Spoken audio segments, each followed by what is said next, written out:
It is 8 a.m., Monday the 20th of July 2020. This video is about the changes and history of Scalby Mills.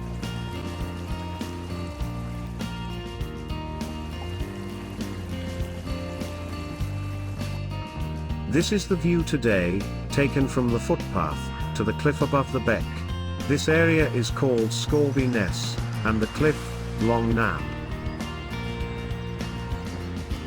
You are looking at a photo that was taken in the mid to late 1800s. Monkey Island stands proud in the center of the picture. Local folklore states that people played cricket and football on top of the island. Here are some of the comments about the island. If you wish to read the comments, please pause the video. There is no doubt that there was room to play sports on top of the island. However, this must have happened in the early to mid-1900s.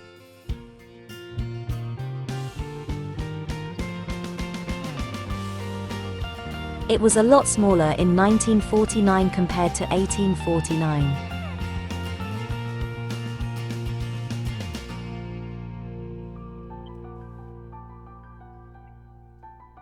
There are still a good number of Scarborough people who can remember when there was room on the top of Monkey Island at Scalby Mills, for several football games. The island has shrunk a lot since then, and the process of erosion is still going on. In this picture, the stretch of sand on the right was part of the hill not long ago.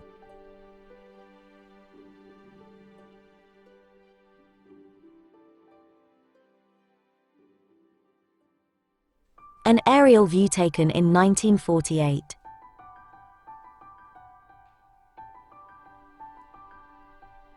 It is low tide, but even at high tide the sea never really surrounded the island.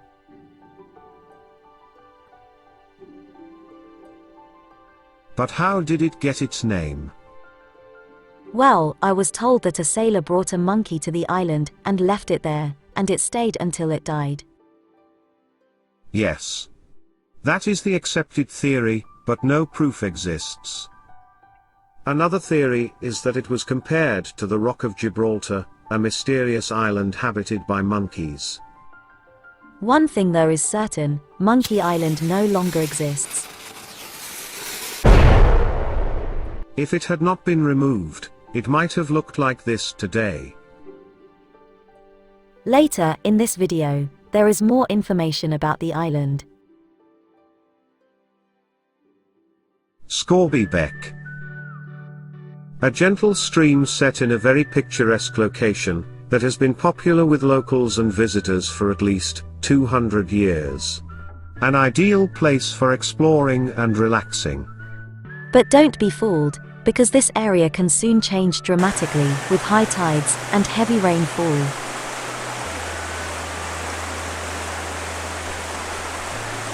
Now, where did I leave that pebble? A brief history of the beck and the geology of the area. The view from above in 1947. The beck snakes its way to the sea. This is where Monkey Island stands. This map is dated 1850. You can see that there has been no development in the area apart from the old mill. Monkey Island is listed on this map and is here. The coastline was very different when it was formed some 10,000 years ago. It might have looked something like this. The beck ran behind the island. Island is a bit misleading because it was very rarely surrounded by water. The whole area was created during the ice ages, where clay and grit was deposited on top of ancient rocks. This is a recent view of Scalby Ness and Long Nab.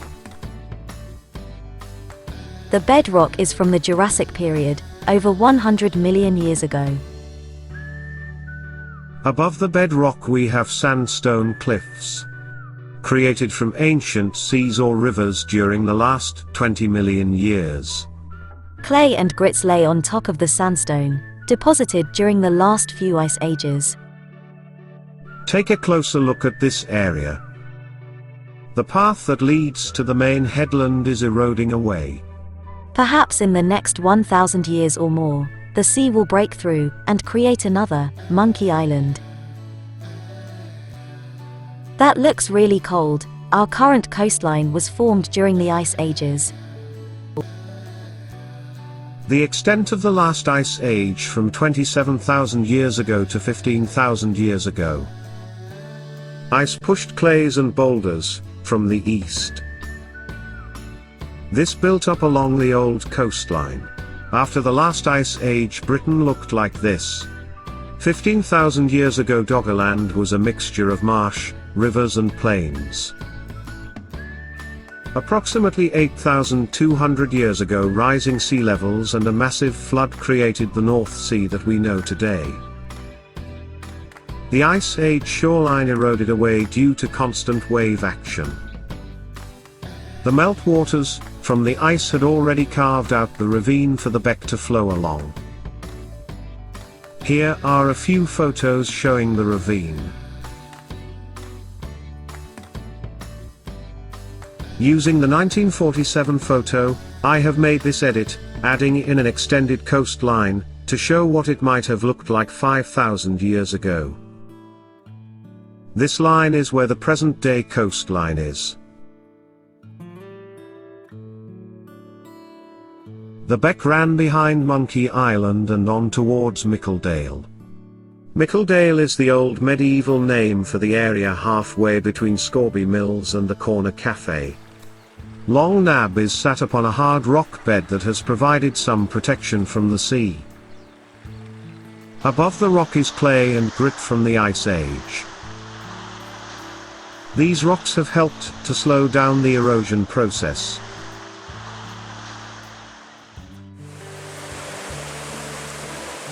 Monkey Island though is sat upon boulders and soft clay.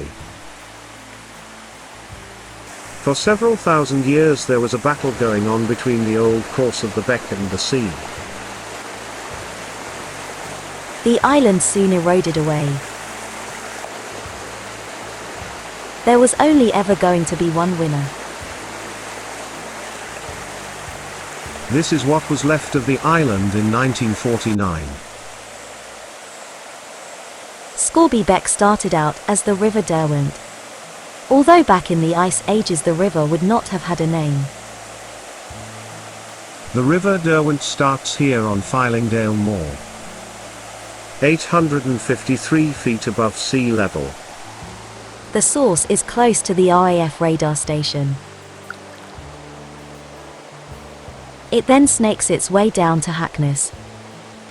At Hackness the river is 141 feet above sea level, a drop of 712 feet. It has travelled approximately 8 miles. A short way past Hackness there is the Everley Country House. In this area the river splits, and is controlled by a sluice gate. This is the original course of the river. It ran to the sea where the sea cut is today.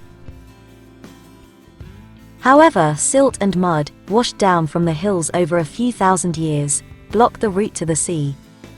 This caused the Derwent to change course, eventually meeting the River Ouse, 71 miles away.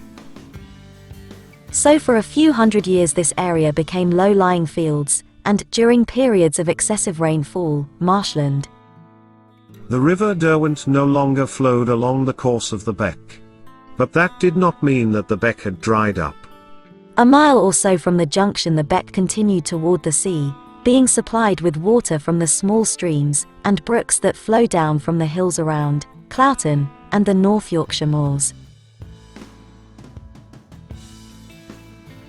You may well now be wondering, why is the Beck also called the Sea Cut?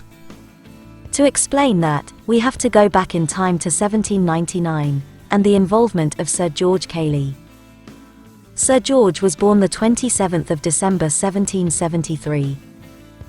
In 1799, along with William Chapman and Robert Wilson, he was asked to find a solution to prevent flooding in the village of East and West Ayton. They opened up the old river course by making a canal to connect the River Derwent to Scalby Beck. The two rivers meet here, and to control the water, a sluice gate was built. The sluice gate allows flood water to drain into the beck and on towards the sea, thereby solving the problem of flooding in Ayton. It opened the 3rd of September 1804. Sir George was 31 years old. In that same year, he demonstrated the first ever successful flight. This is the view of the sea cut, looking towards the sluice gate from the bridge at Mothorpe. And this is also from the bridge looking toward the east. You can clearly see that these sections are man-made and take the form of a canal. 3 miles downstream the sea cut reaches Newby Bridge, and the A171 Scalby Road. Here we can see how the canal section joins onto the old beck. On the west side, we have the man-made canal section. And on the east side, we have the natural course of the river that runs for a further 2 miles to reach the sea. From 1800 onwards, several weirs were constructed along the river course to improve water flow, and also help power corn mills. The various pools and bends have their own name. Here are a few of them.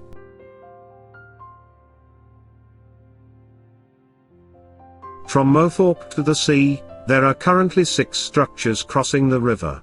Mothorpe Road Bridge, Hackness Road Bridge, Newby Road Bridge, Railway Viaduct, Burniston Road Bridge, Footbridge. Hidden away from the road and just a short walk from Newby Bridge we find the old railway track. It crosses the river via this Victorian viaduct, built entirely from bricks. The railway opened in July 1885 and closed in 1965. Below the bridge, the beck provides a very tranquil setting for summer walks along its banks. Is this another crossing? Well, no, not really. This is a supply pipe next to the bridge that became an adventurous challenge to local lads back in the 1960s. Although back then, it did not have all the attachments to prevent people from using the pipe as a bridge. Sir George Cayley's sea cut was a success and it greatly reduced the risk of flooding. However, Thursday 6th of August 1857 it was tested to the limit, and failed.